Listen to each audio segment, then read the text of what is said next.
Hey everybody, I am Joy Bailey. I am the mortgage boss and I'm a loan officer here located in Charlotte, North Carolina.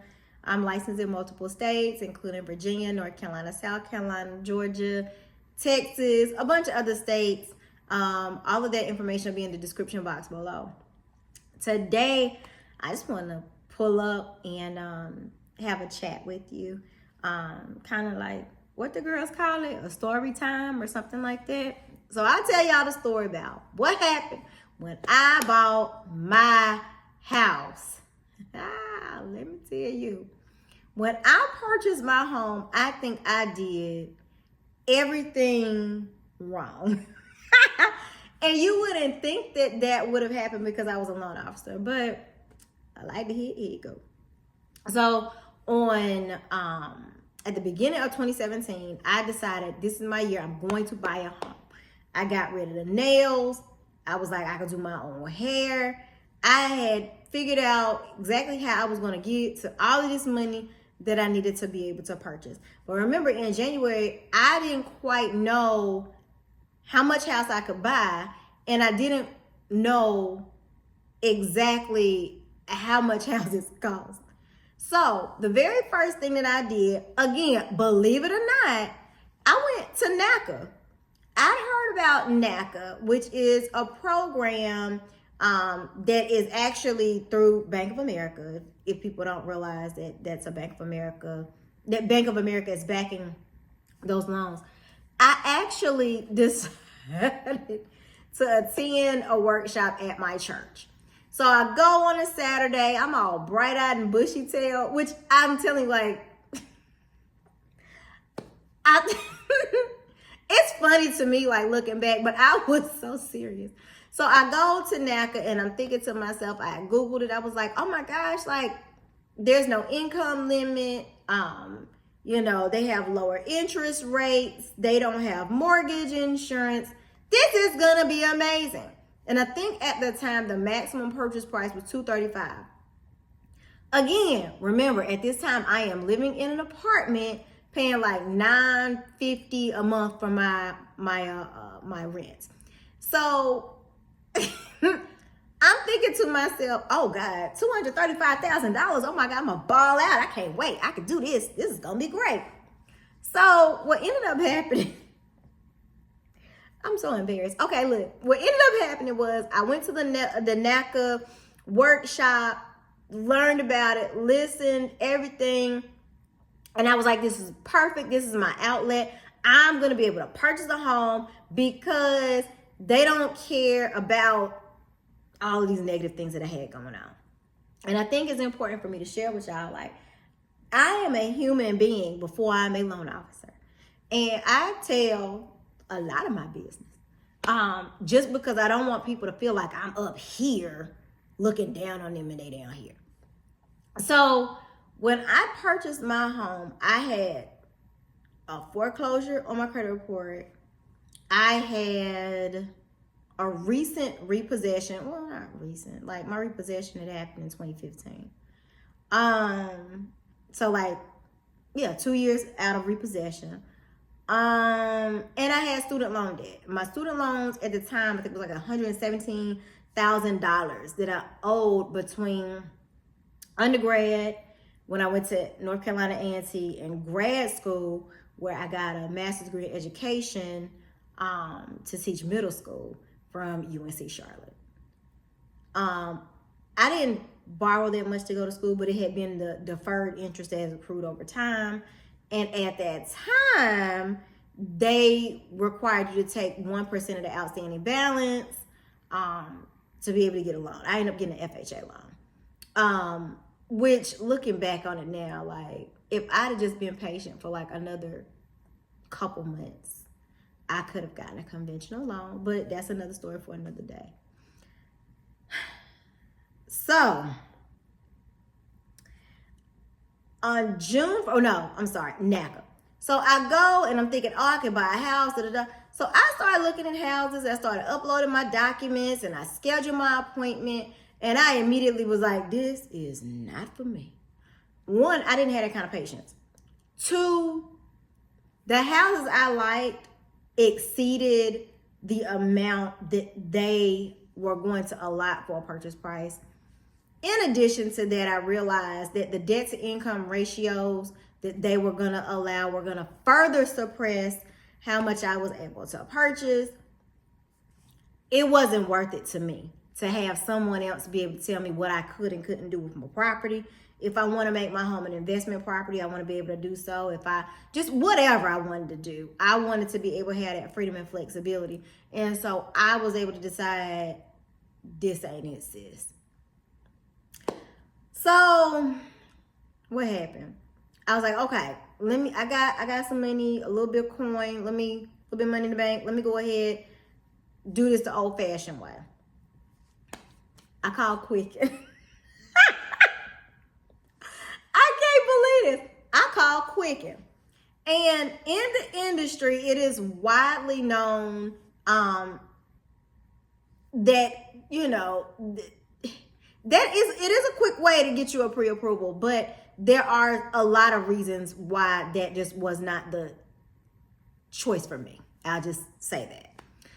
So I went ahead, called Quicken. They pulled my credit, and they were like, "Oh, this is your credit score." I was like, "Really?"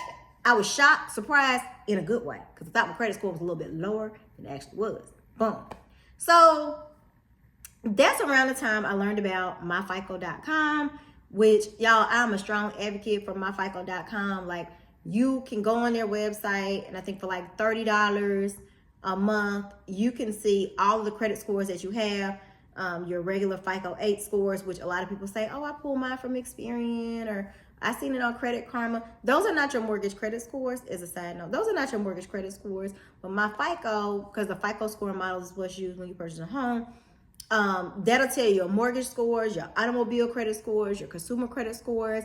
It tell you everything that you want to know about your credit and what your credit scores are. So anyway, Quicken was like, yes, this is your credit score. This how much house you could buy. Again, y'all, I'm a loan officer. Let's not brush past this in the story. I was stunned. I can get how much house?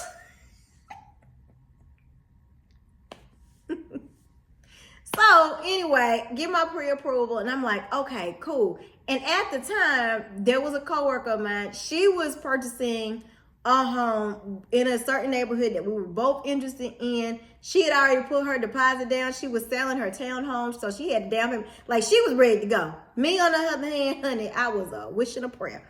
I was wishing and praying the whole way through this thing. So I decided to pick out my builder. I went under contract on June 1st, 2017. Y'all, things was humming along fine. And the first thing that any lender will tell you when you are getting a home loan, do not change jobs. I'm the person that tells the people to don't change the jobs. What did I do? Yeah, you're right. I changed jobs. I changed jobs in the middle of buying a home. It was being built. Y'all, I was driving from one side of Charlotte to the other side of Charlotte almost every day to watch them push dirt around on my lot. Literally, and recording it. I'm like, the dirt moved from that side to this side. I was geeked, hype, couldn't believe it. Here's my dirt. They started on my house today. Graded the land. Number 147. I can't actually get out there though, because it's dirty. But that's my house. And my neighbor's house. Hey, neighbor's house. Pretty cool. And I changed jobs. Okay, cool. No big deal. I knew what I was doing. My income was still, salary, plus commission. W-2, so that means I didn't go from being employed to being self-employed. No big deal. It's gonna be okay.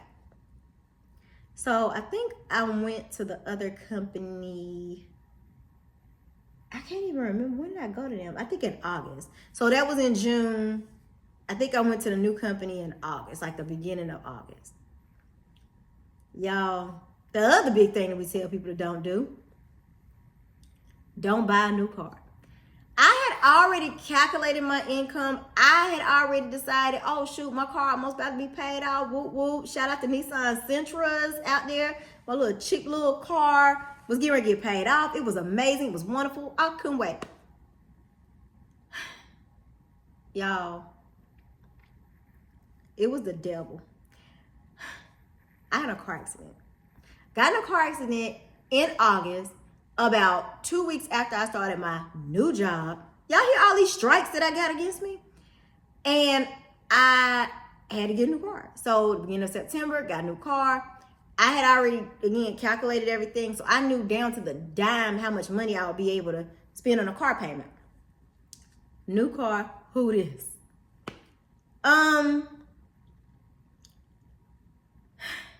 This story is wild. So, okay, so I got my new car. And I'm like, oh my gosh, like, I can't spend nothing else. I can't do that. Like, can I eat every day? Like, I mean, because this 6 months goes by super, super, super fast. So I'm, putting away money, saving money, going to work one time every day, doing everything that I could possibly do, not taking no PTO, nothing. I didn't want anything to mess up my income. I ended up actually, earlier I mentioned that I'd had a foreclosure from 2011, but I also had a repossession from 2015. Well, I don't know if you know this, but if somebody takes your car, you gonna feel a way about making sure that you make that car payment from now on. So fortunately, I was able to get my vehicle back because a group of friends came together. They paid for me to get my car out of repo, and you best believe I made them car payments on time.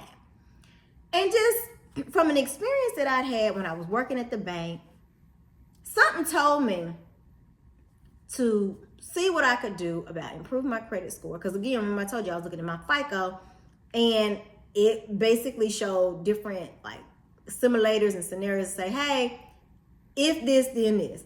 So one day I decided, I wonder if I could get this item off my credit report, what would happen? So I decided to Google the CEO. This is a true story, I swear. I Googled the CEO, researched him up a little bit, and I said, let me throw this Hail Mary, okay?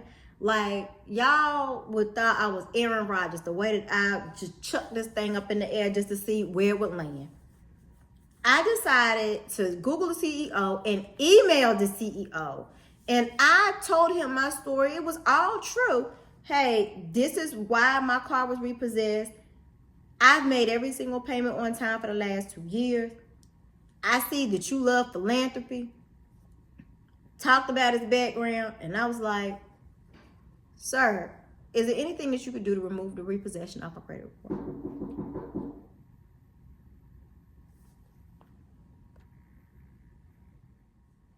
That was weird. I just had somebody come to the door, so my bad. Anyway, I think what I was saying was, Google the CEO and was like, sir, is there anything that you could do to remove this repossession off my credit report? I'm trying to buy a house. Gave him the whole background story, all in the email.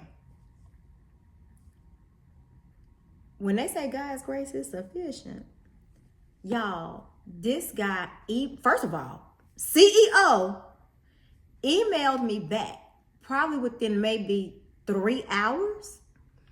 Not only did he email me back, he CC'd somebody else in the company. And long story short, the entire trade line ended up being deleted. I said, God, thank you. My credit score went up about 60 points just from that. And so I share that to say, I promise you, I understand trials and tribulations, okay? I understand all the ups and downs and the good and the bad and the ugly and all the things that people go through to have to get these houses. I swear I do, because I experienced it myself. So that was in, I think I asked for the deletion maybe like October, something like that. Something like maybe November, something like that. And of course, like clockwork, boom, here comes something else. My house closed in December. I think it's important to note that. Something else happened. Something else hit. So I worked through that issue, and I'm like, oh my gosh, like, I'm not gonna be able to get this house. What is happening? Y'all, things started going along well again. So I was able to intercept that collection that was about to hit my credit report at the 11th hour or the 10th hour, because maybe the 11th hour. So about a week before closing, they kept asking me for my tax returns. Or they were like, did you not file your taxes? Did you file, like, what's going on? Your taxes, your taxes. I'm like, nope, don't. I did my taxes. Like, and all of a sudden it occurred to me,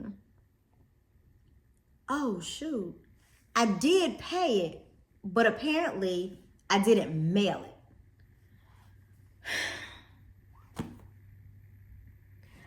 I paid my taxes. I did what I was supposed to, but I never mailed it off. And I'm thinking, oh my God, ain't no way I'm finna lose this house.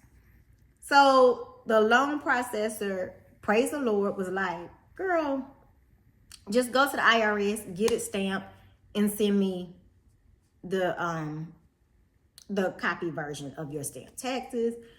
Boom, got my clear to close.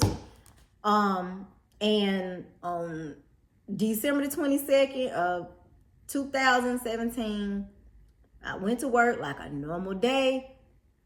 I was like, all right, I'll be right back, y'all. Went, signed my papers, came back to work. And I was officially a homeowner.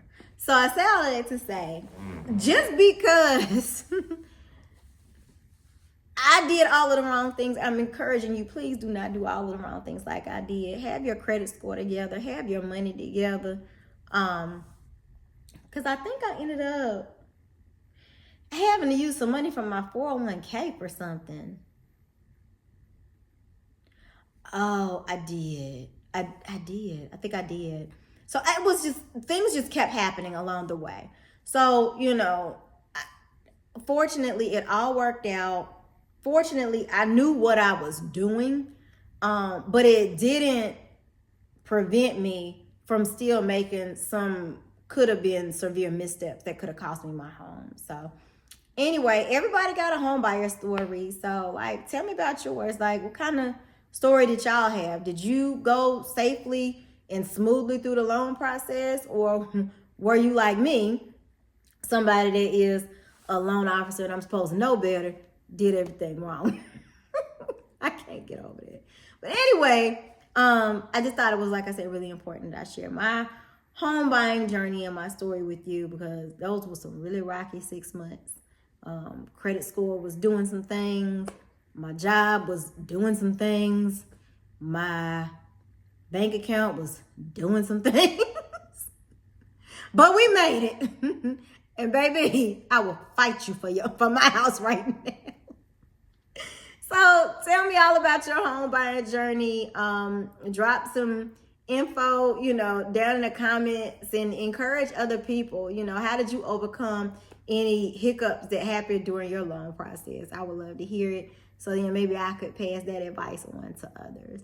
Okay, y'all, thank you for listening. And if you need a home loan, please reach out to me. I'm happy to answer your questions, see what I can do to help you. Reach out to me, give me a call. Y'all have a great day.